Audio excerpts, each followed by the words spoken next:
तर आज आपण महिनाभर टिकणाऱ्या लाल भोपळ्याच्या किंवा डांगराच्या कापण्या बनवणार आहोत. तर चला बघूयात कशा बनवायच्या. तर त्यासाठी सर्वात आधी मी पावशर डांगर घेतलेला आहे आणि त्याचा आपल्याला सर्वात आधी साल्ट काढून घ्यायचं आहे. तर साल्ट तुम्ही ठेवलं तरी चालेल, पण मी काढून घेतलं आहे. त्यानंतर आपल्याला या डांगराच्या ज्या आहेत त्या काप करून घ्यायच्या आहेत. तुम्ही ह्याचे काप जे आहेत ते मोठे ठेवले तरी चालतील, तसे आपल्याला ह्याला शिजवायचंच आहे.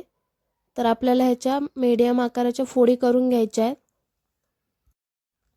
आषाढीमध्ये कापण्या बनतातच, पण फक्त गूळ घालूनच बनतात.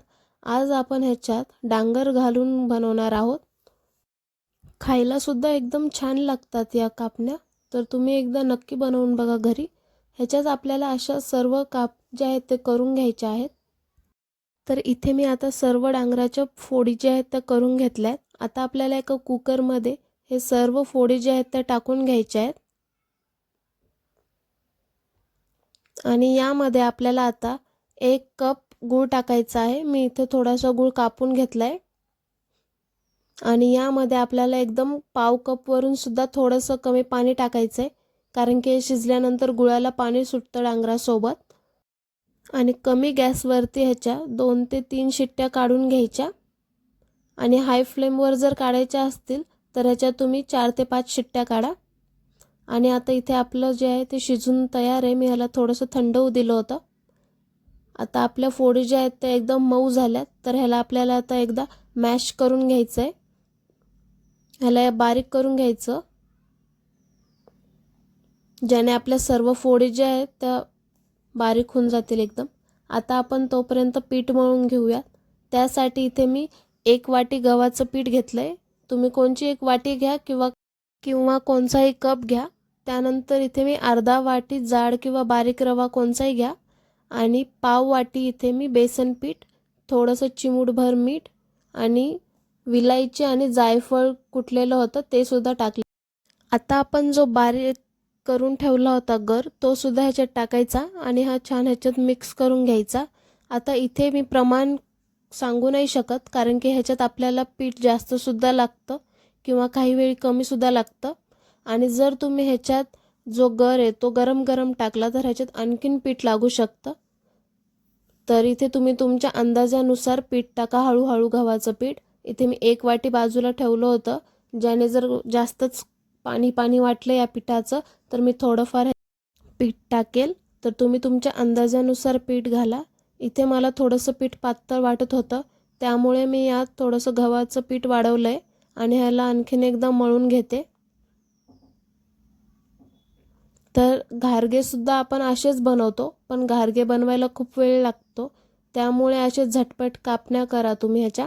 खूप छानसुद्धा लागतात खायला. तर इथे माझं आता पीठ मळून तयार आहे एकदम. थोडंसं घट्टच ठेवा पीठ. आता ह्याच्यातून आपल्याला 2 पोळ्यांना उंडा जेवढा लागतो तेवढा उंडा घ्यायचा. आणि यावरती आता आपल्याला थोडंसं सुक्कं पीठ टाकायचं आहे. तुम्ही बघू शकता तिथे मी 2 पोळ्याचा उंडा घेतला आहे. यावरती सुक्कं पीठ टाकायचं आणि ह्याला लाटायला सुरुवात करायची. तर इथे आपण पोळी जशी पातळ लाटतो तसं नाही लाटायचं आहे, थोडंसं जाड ठेवायचं आहे आपल्याला ह्याला, ज्याने कापण्या ज्या आहेत त्या थोड्याशा मऊ बनतील. इथे आता आपली पोळी थोडीशी लाटून झाली की यावरती आपल्याला खसखस टाकायची आणि पोळी लाटून घ्यायची. असंच आपण दोन्ही साईडने सुद्धा करणार आहोत, ज्याने आपली खसखस जी आहे ती तेलात कापण्या टाकल्यानंतर ती निघणार नाही तेलात टाकल्यावर खसखस. आणि असंच आपल्याला ह्या दुसऱ्या साईडने सुद्धा खसखस टाकून घ्यायची. तुम्ही ह्याच्याऐवजी तीळ वापरले तरी चालतील, दोन्हीपैकी कोणचं तरी एक वापरा. आणि हिला सुद्धा छान पोळीला लाटून घ्यायचं आता खसखस लावल्यानंतर. जास्त पातळ नका लाटू पोळी. आणि आता आपली पोळी लाटून झाली की आपल्याला याच्या आता काप करून घ्यायचे आहेत.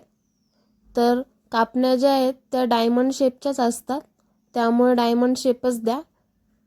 त्यासाठी इथे आधी आपण उभ्या कापून घ्यायचं. तर इथे कापण्या कापत असताना पोळी जी आहे ती थोडीशी हलत होती चाकूमुळे. तुमच्याकडे जर पिझ्झा कटर असेल तर तुम्ही त्याच्याने सुद्धा कापू शकता।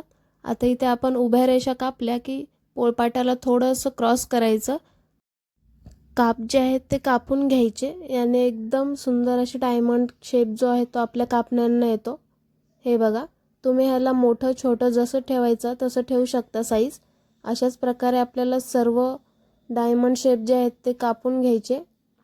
हे बघा किती छान असा आपल्या कापण्यांना शेप आलेला आहे। याच प्रकारे आपल्याला दुसरी पोळी सुद्धा लाटून घ्यायची। सर्वात आधी छोटी लाटायची पोळी एकदम, आणि त्यावरती जे आहे आपल्याला थोडीशी खसखस लावून घ्यायची एका साईडने आणि तिला छान लाटून घ्यायचं, ज्याने ती त्याच्यावर चिटकून राहते। आणि असंच आपल्याला दुसऱ्या साईडने सुद्धा खसखस जी आहे ती लावून घ्यायची आहे।